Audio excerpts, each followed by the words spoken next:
جی یقیناً FM 100 آپ کا اپنا ریڈیو اسٹیشن صبح کے 9:45 ہو رہے ہیں لاہور شہر میں، اور یہاں سے بہت دور 7 سمندر پار امریکہ میں اس وقت ہمارے کو پریزنٹر ڈاکٹر صداقت علی موجود ہیں، اور ہم ان سے بات چیت کر بھی رہے تھے اور ابھی پھر یہ سلسلہ جاری کریں گے۔ اس وقت نیو یارک سٹی میں موجود ہیں ڈاکٹر صداقت علی، ہمارے ساتھ پروگرام کرتے ہیں اور گزشتہ تقریباً 3 ہفتوں سے امریکہ کے دورے پہ ہیں، اور ابھی تھوڑی دیر پہلے ان سے بات چیت بھی ہو رہی تھی۔ آئیے سلسلہ بحال کرتے ہیں۔ All the way from New York City live, this is doctor Sadaqat Ali, cohost of problem wouldn't show FM 100 radio. السلام علیکم صداقت بھائی، ونس اگین۔ وعلیکم السلام اجاز بھائی، پھر سے یہاں پہ نیو یارک میں رات کے 5 بجے ہیں۔ اچھا، اور یہاں کا موسم سرد اور خنک ہے۔ اچھا جی۔ اور یہاں پہ گرمی کا کوئی احساس بھی نہیں پایا جاتا۔ موسم پورے امریکہ کا ہی میں نے دیکھا ہے کہ آج کل گرمی کے بغیر ہے اور اچھا خنک موسم ہے، معتدل موسم ہے جی، اور زندگی ایک تیز رفتاری سے ہر طرف دوڑتی ہوئی نظر آتی ہے جی۔ اور اگرچہ جب ہم پاکستان میں ہوتے ہیں تو ہمیں لگتا ہے کہ امریکہ کوئی جنگ لڑ رہا ہے، لیکن یہاں امریکہ کے اندر رہتے ہوئے کہیں ایسا احساس نہیں ہوتا۔ نہ کہیں ناکے ہیں، نہ کہیں رکاوٹیں ہیں، نہ کبھی کو پولیس کی شکل دکھائی دیتی ہے۔ یعنی جن کاموں پہ انرجی پاکستان میں ہم ہر طرف ضائع ہوتے دیکھتے ہیں جی، یہاں پہ قطعی ایسا محسوس نہیں ہوتا۔ اور میں جو ٹریننگ ہے اپنی وہ ختم کر چکا ہوں۔ سالٹ لیک سٹی یوٹا میں آپ کی ٹریننگ تھی، وہ ختم کرنے کے بعد آپ وہاں سے ریاست کیلیفورنیا جو کہ ویسٹ پہ ہے، یعنی کہ مغربی جو گوشہ ہے امریکہ کا، بر اعظم امریکہ کا مغربی حصہ جو ہے اس کے بالکل اینڈ پہ ریاست ہے کیلیفورنیا، جس میں ایک بڑا شہر ہے سین فرانسسکو۔ آپ لاسٹ ٹائم وہاں پہ تھے، آپ سے جب بات ہوئی تو آپ اپنی یوٹا میں جو ٹریننگ کر رہے تھے تھوڑا سا اس کے متعلق ریکیپ دیتے ہوئے سین فرانسسکو کا ذکر کیجئے کہ وہاں معاملات کیسے رہے، اور پھر آپ نیو یارک کب تشریف لائے؟ اچھا، یہ جو سالٹ لیک سٹی میں ٹریننگ تھی جی، جس کے لیے بنیادی طور پر میں گیا تھا، وہ ایک بہت ہی زبردست ٹریننگ ہے جس میں اس کے 3 حصے ہیں، آپ یوں سمجھ لیں جی، کہ ایک تو اس میں جو حصہ ہے بنیادی طور پر وہ اسے ہم کروشل کنورسیشنز کہتے ہیں جی، یعنی مشکل لوگوں سے مشکل موقع پہ کیسے بات کریں کہ تعلقات بھی خراب نہ ہوں اور مسئلہ بھی سلجھ جائے۔ صحیح۔ تو یہ بنیادی طور پر ایک بہت ہی اعلیٰ درجے کی کمیونیکیشن ٹریننگ ہے، کیونکہ بہت دفعہ ہم ڈر سے خاموش ہو جاتے ہیں یا پھر بات کریں تو جھگڑا بڑھ جاتا ہے۔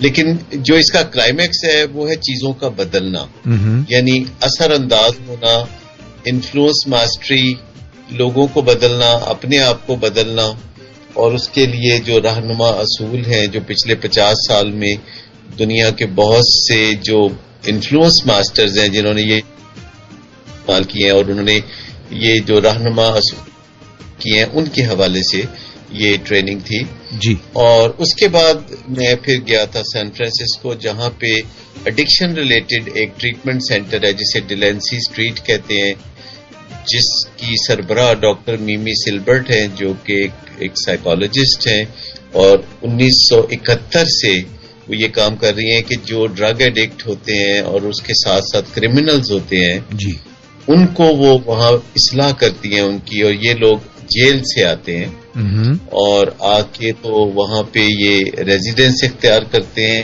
اور 2 سال میں پھر ان کی کایا پلٹ جاتی ہے۔ اگر وہ ان کی کرائم کی ہسٹری ہو تو ان کو ایک لا ابائڈنگ سٹیزن کے طور پر رہنا سکھایا جاتا ہے جی۔ اگر وہ پڑھ لکھ نہیں سکتے تھے پہلے تو انہیں پڑھنا لکھنا سکھایا جاتا ہے، پھر اس کے بعد وہ چاہیں تو وہاں انتظامیہ میں شامل ہو جاتے ہیں، چاہیں تو باہر اپنا کوئی جاب کرتے ہیں اور اپنی زندگی آزادی سے گزارتے ہیں۔ صحیح۔ اور یہ ایک بڑا ہی لاجواب ٹریٹمنٹ پروگرام ہے جس کا میں نے بغور جائزہ لیا ہے تاکہ پاکستان میں ہم اس کو ریپلیکیٹ کر سکیں۔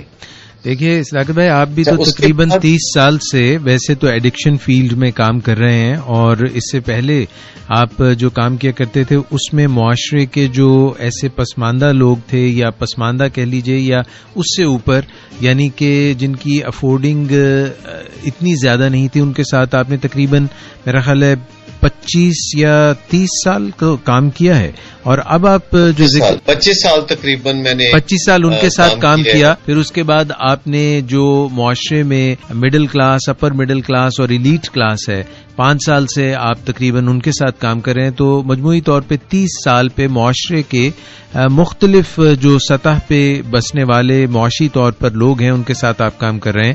تو ابھی یہ جو آپ نے مجھے بات بتائی ہے یہ بہت ہی خوش آئند ہے، اس لیے کہ ہمیں بھی یہاں پاکستان میں نظر آتا ہے کہ جو لوگ اس طرح سے منشیات کا استعمال کرتے ہیں اور ان کو کوئی اچھے ٹریٹمنٹ سینٹرز میں نہیں لے جا سکتا، اور وہ کرائم کرتے ہیں، جرم کرتے ہیں. اور ایک صداقت بھائی جو بات میرے ذہن میں آتی ہے کہ یہ جو حالیہ سیلاب آیا ہے اس کی وجہ سے بہت زیادہ ڈسپلیسمنٹ ہوگی بڑے شہروں کی طرف، کیونکہ بڑے شہر جو ہیں وہ محفوظ ہیں، اور جو بڑے شہر میں بہت زیادہ لوگ دیہاتوں سے اور صوبہ پختونخوا سے اور ساؤتھ پنجاب سے اور سندھ کے اندرونی گوشوں سے نکل کے خطوں سے بڑے شہروں کراچی وغیرہ میں آئیں گے تو کرائم کی سطح بڑھ سکتی ہے. ایسے میں یہ جو ایک کریکشنل سینٹر ہے جو کہ انسان کو پھر سے جینے کی راہ دکھاتا ہے، that can be very helpful. Ejaz بھائی اب کرنا ہی پڑے گا، کیونکہ جب تک اس طرح کی قدرتی آفت نہیں ہوتی تو جیسے تیسے گزارا چلتا رہتا ہے. لیکن یہ جس طرح سیلاب کی آفت آئی ہے پاکستان میں اور تقریباً 2 کروڑ لوگ اس سے براہ راست متاثر ہوئے ہیں، اور باقی کے آپ سمجھ لیں کہ 16 کروڑ عوام اس سے بالواسطہ متاثر ہوئے ہیں. کیونکہ دل دکھتا ہے، جب جسم کا ایک حصہ دکھتا ہے تو پھر دل بھی دکھتا ہے. جی تو اس میں جو بات کر رہا تھا وہ یہ تھا کہ یہ سین فرانسسکو کی جو ٹریننگ تھی یہ تو ایڈکشن ریلیٹڈ اور کرائم کی عادت بدلنے کے حوالے سے تھی، اور اس میں جو میں نے بنیادی طور پر دیکھا کہ وہ سب سے پہلے آنے والے ریزیڈنٹ کو اپنے آپ سے ایماندار ہونا سکھاتے ہیں. کیونکہ جب کوئی اپنے آپ سے ایماندار ہو جاتا ہے تو دوسروں کے لیے بھی وہ ایماندار ہو جاتا ہے، اور جو شخص اپنے آپ سے ایماندار نہیں ہوتا وہ کسی اور کے ساتھ بھی آنیسٹی نہیں برت سکتا. ہمارے تھوڑا سا اس کو اگر آپ الیبوریٹ کر دیں، تھوڑا سا اس کو بتائیں ہمیں کہ اپنے آپ سے ایماندار ہونا، اپنے آپ سے درست ہونا، اپنی ذات سے درست ہونا، یہ کیا بات ہے؟ اپنے آپ سے کیسے ایمانداری ہوتی؟ اپنے آپ سے ایمانداری یہ ہے کہ اپنی بہتری چاہنے لگنا، یعنی اپنے آپ کو بنانے سنوارنے کا شوق پیدا ہو جانا، اپنی زندگی کو خوبصورت بنانے کا جنون ہو جانا. جی. تو ہمارے ہاں زیادہ تر لوگ جو ہے اس خیال سے اتفاق نہیں کرتے کہ ہمیں اپنے بارے میں سوچنا چاہیے. ہمیں زیادہ تر یہ ترغیب دی جاتی ہے کہ ہمیں اپنا نہیں سوچنا چاہیے، اپنی زندگی کو کوئی اہمیت نہیں دینا چاہیے، بلکہ دوسروں کی زندگی کو اہمیت دینی چاہیے. اور زندگی تو وہی ہے کہ جو بس دوسروں کے لیے گزاری جائے. تو اس طرح کے جو پسماندہ خیالات ہیں جی، جنہیں اب سائنس نے غلط ثابت کر دیا ہے. سائنس کہتی ہے کہ خالی برتن سے آپ کسی کو کچھ نہیں دے سکتے. جب تک آپ اپنے آپ کو بہترین نہیں بناتے، جب تک آپ اپنی ذات پہ بہت اچھا کام نہیں کرتے، تب تک آپ سے کسی اور کو بھی کوئی فیض نہیں پہنچ سکتا.